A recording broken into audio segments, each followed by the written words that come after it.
कौन सा बाप, काहे का बाप, कौन सा परिवार?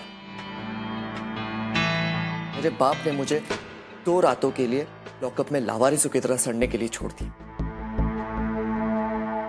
आखिर कोई बाप अपने बेटे के साथ ऐसे कैसे कर सकता है? मैं अपने बाप को कभी माफ नहीं कर सकता, कभी माफ नहीं कर सकता। I don't ever slow up, no I don't take shit. I got no love for the fakeness. If you wanna play tough and wanna hate this, I'll always show up. I don't ever slow up, no I don't take shit. I got no love for the fakeness. If you wanna play tough and wanna hate this, I'll always show up and make a statement. I don't ever slow up, no I don't take shit. I got no love for the fakeness. If you wanna play tough and wanna hate this, I'll always show up and make a statement. Everything I do so instinctive and so passionate. Every word I move so descriptive like an adjective. I got a vendetta against people who patented being negative when you should be getting after it. I got facts over tracks, this and that. Spitting slow, spitting fast. I could roast, I could gas. Think I'm okay at last, but I don't know if that can erase all the past. And the pettiness, a reflection of the emptiness. Hilarious, you think you're worth my time, you're delirious. Mysterious.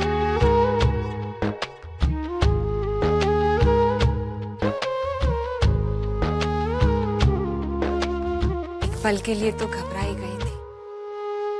अनुष्ठान के आखिरी क्षण में बाधा आना अशुभ होता है। ऐसा लगा कि मेरे परिवार पर कुछ संकट ना है, लेकिन माँ के आशीर्वाद से सब ठीक हो गया। केतन संभल गया है और वापस सही रास्ते पर आ गया है। बस ऐसे आशीर्वाद रखना हमारे साथ। क्या ये जरूरी है कि जो रास्ता तुम्हारे माँ बाप को तुम्हारे लिए सही लगे वो तुम्हारे लिए भी सही है? साम दाम दंड भेद, इन सब का प्रयोग तो आजकल की दुनिया में करना ही पड़ता है। क्यों? बस यही एक वजह थी जिसके वजह से मैंने अपने बाप से माफी मांगी, वरना मेरा और मेरे सत्यवादी हरिश्चंद्र पिता के रास्ते तो हमेशा से अलग रहे। वो चाहते हैं कि मैं अपने किए के लिए सजा भुगतूं, लेकिन क्यों भुगतूं मैं सजा? किस लिए भुगतूं? 2 दिन तक सलाखों के पीछे का नर्क मैं भुगत चुका हूं, लेकिन अब मुझे वहां दोबारा कोई नहीं भेज सकता, चाहे वो मेरा बाप भी क्यों ना हो। वाह केतन साहब वाह, क्या बात कही है आपने। चल छगन, पांडुवाड़ी चलते।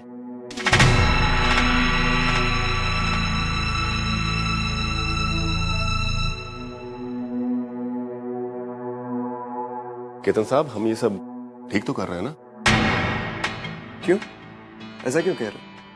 सर, केशु सर ने हमें ये पैसा इसलिए दिया था ताकि हम उन लोगों के घरों की जाकर मरम्मत करा सकें, उन लोगों को मुआवजा दे सकें। लेकिन सर, आपने तो सारा का सारा पैसा इन लोगों को दे दिया।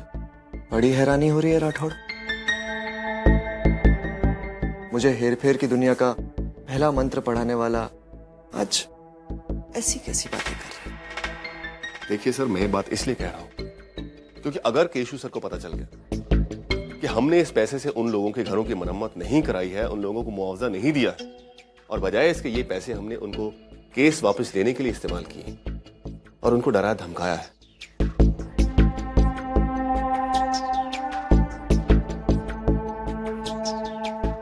ऐसा ना हो उसी का इंतजाम किया है। आज के बाद ये मामला यहीं के यहीं खत्म समझो।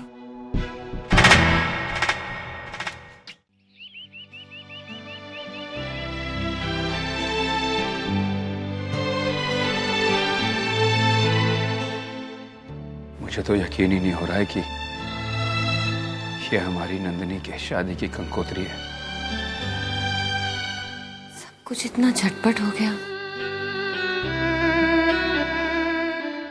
उसके बिना ये घर बहुत खाली लगेगा।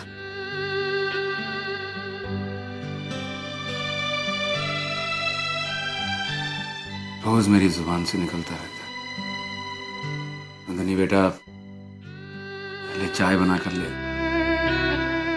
नंदनी बेटा मुझे ऑफिस छोड़ा अपनी स्कूटी पर।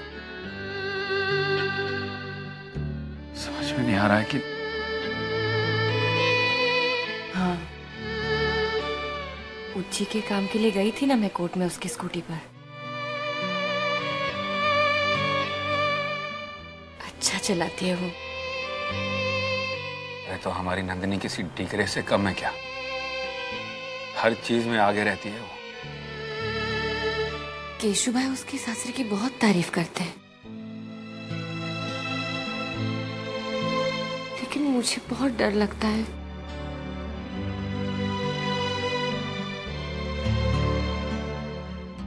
नहीं मतलब उनका खाना पीना, रहन सहन हमसे बहुत अलग है।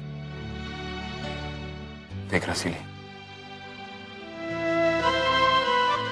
जो जीवन वो वहां जीने जा रही है ना,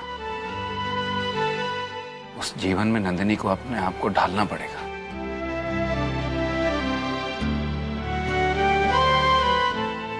और परिस्थितियों और समय के साथ जो आदमी अपने आप को बदल देता है ना, उसे कभी परेशानी नहीं होती।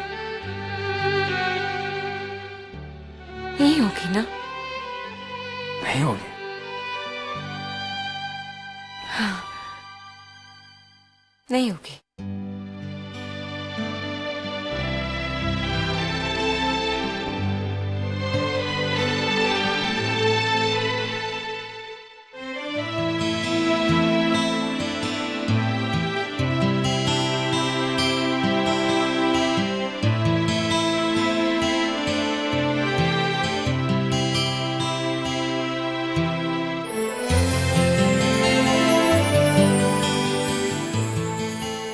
आपके बिना मैं इस कमरे में अकेले कैसे रहूंगी?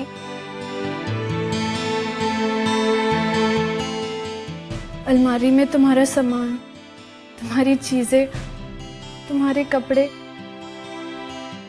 कुछ भी नहीं। और मैं बात बात पे लड़ाई किससे करूंगी? आपको बहुत मिस करूंगी दीदी। तू तो ऐसे बातें कर रही है जैसे मैं कहीं दूर जा रही हूँ। मैं यही तो हूँ। देख, हम लोग ना रोज मिला करेंगे। कभी तू वहां, कभी मैं यहाँ आया करूंगी। मैं तुझे बहुत मिस करूंगी।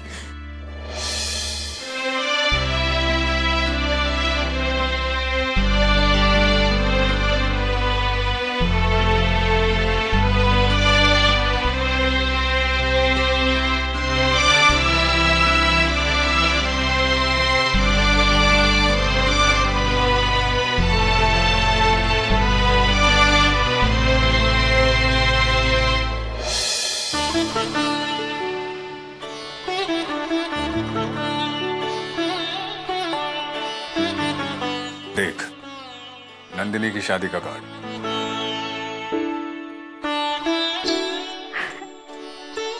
अरे वाह! कार्ड का डिजाइन मैंने सेलेक्ट किया है।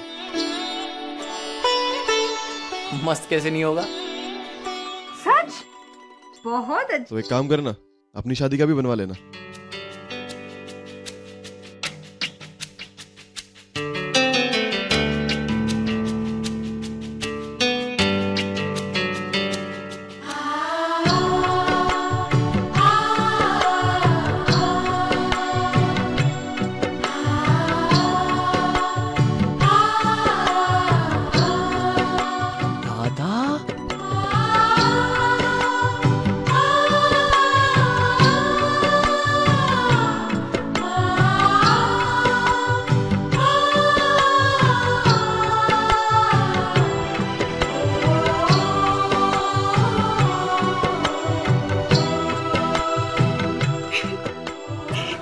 हे ब्रो, कैसा? काफी चेंज हो गया है। सुन भाई, निधि कुठे बाळा? नहीं आई, मैं अकेला आया हूँ। अकेले? अच्छा अच्छा अच्छा बंदा केशु काका की डांट का असर पड़ा है इस पर।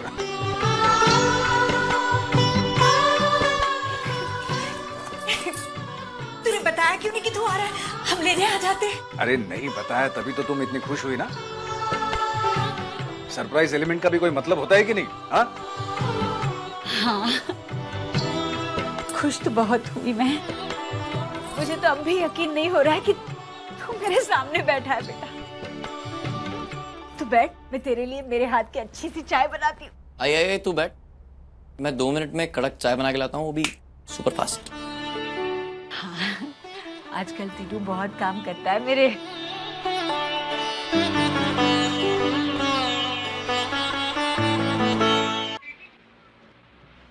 हाँ हाँ वही तो कह रहा हूँ मेहता साहब, मेरी बेटी नंदिनी की शादी है, आप सबको आना ही होगा।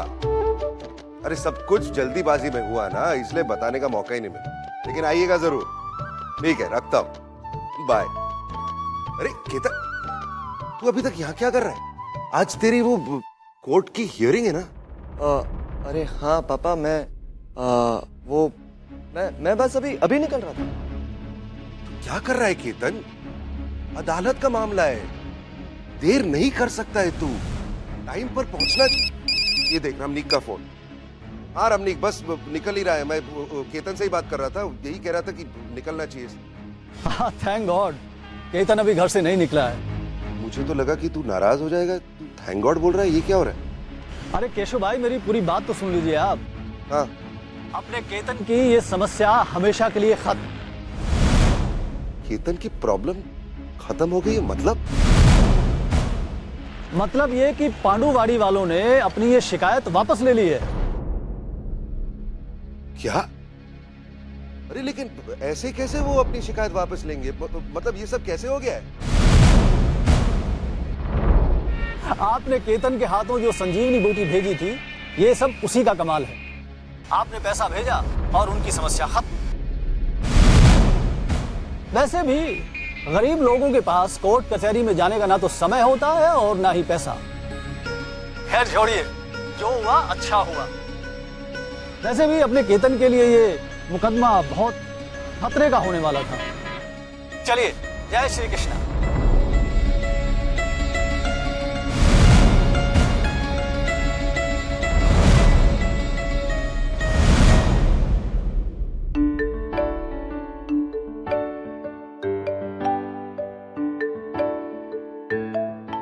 आज इतने सालों के बाद भी आपका हाथ पहचानना पड़ेगा। ओहो यार, तू भी।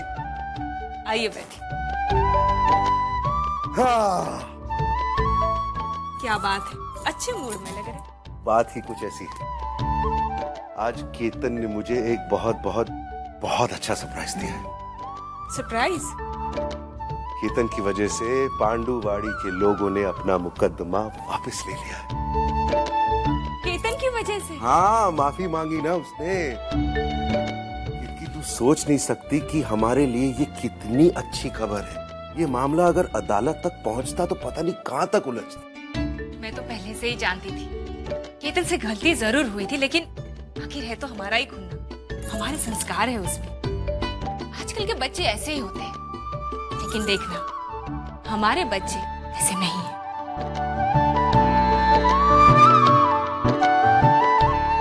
भगवान करे कि ऐसा ही हो।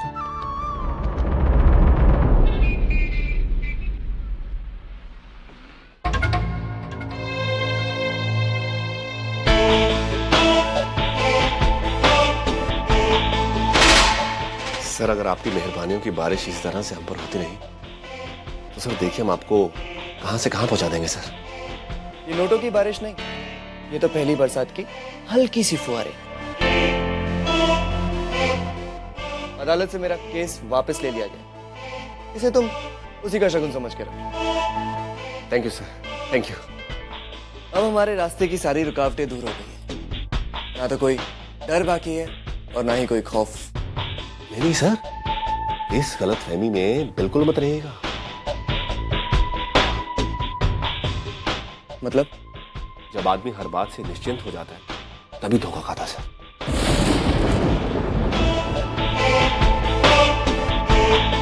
तेरा अच्छा काम करने वाले तो हर वक्त चौकन्ने रहते हैं सर, रस्सी को भी सांप समझते हैं। बात तो तुम ठीक कह रहे हो। अपना अगला कदम उठाने से पहले फूंक मारकर अपने रास्ते के सारे कांटे साफ कर दो।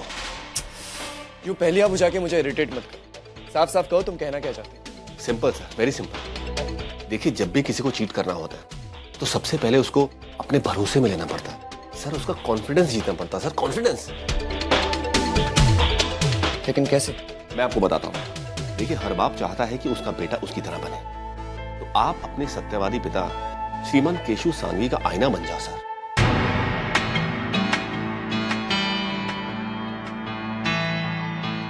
आप अपने असल चेहरे पर उस प्यार करने वाले, लोगों से हमदर्दी जताने वाले, उस अच्छे भले मानुस का मुखौटा पहन लीजिए सर, और उसके बाद आपका बाप आपका बेदाम का गुलाम बन जाएगा सर। राठौड़, पापा तो मेरे गुलाम बाद में बनेंगे, पर मैं तुम्हारा गुलाम बन गया, लेकिन बेदाम का नहीं।